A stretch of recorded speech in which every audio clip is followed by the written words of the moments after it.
Hello বন্ধুরা, কেমন আছো তোমরা সবাই? আবার একটা নতুন ব্লগে তোমাদের অনেক ওয়েলকাম। তো আজকে ব্লগটা একটু অন্যরকম। তো দেখো, আজকে সকাল সকাল মেয়ের একটা পার্সেল চলে এসেছে। তো এটা একটা প্যান অর্ডার দিয়েছিল মিশোতে। তো এই প্যানটা আজকে এই ধরনের প্যান অন্তত 4বার অর্ডার দিয়েছে, 4বারই রিজেক্ট করে করে লাস্টে আবার দিয়েছি। তো এবারও রিজেক্ট করতে হবে বলছে ছোট হয়েছে, ভালো লাগছে না। তো যাই হোক, তারপরে আমি বকাবকি করেছি আর ব্লগ করিনি একদম। এটা হচ্ছে সন্ধেবেলায় রেডি সেডি হয়ে চলে গেছিলাম। আজকে ছিল মেয়ের স্কুলের বান্ধবীর জন্মদিন। তো মানে এটা ছিল 14ই আগস্ট নাকি 13ই আগস্ট, সরি 13ই আগস্ট ছিল। তো রাত্রিবেলা অনুষ্ঠান করেছিল। তো যাই হোক, তাও আমরা সবাই রেডি সেডি হয়ে সবাই মিলে চলে এসেছি। তো আসার পরে ওদের না নিচে ঘরে বসে আমরা অনেকক্ষণ ধরে গল্প করছিলাম, ভিডিও অন করতেই ভুলে গেছি। বুঝতেই পারো, অনেকদিন পর স্কুলের সব বান্ধবীদের সাথে দেখা। তো যাই হোক, তারপরে আমরা সবাই বললাম যে রাত হয়ে যাচ্ছে, এবার আমরা বাড়ি ফিরবো, তো তাড়াতাড়ি করতে।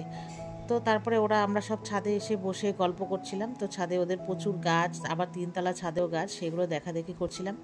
তো নিচে কেক কাটাকাটি হচ্ছিল। ও ঠাকমা দাদু যেহেতু ওপরে উঠতে পারে না, তো নিচে কেক কেটে আবার ওপরে এসেও কেক কেটেছে।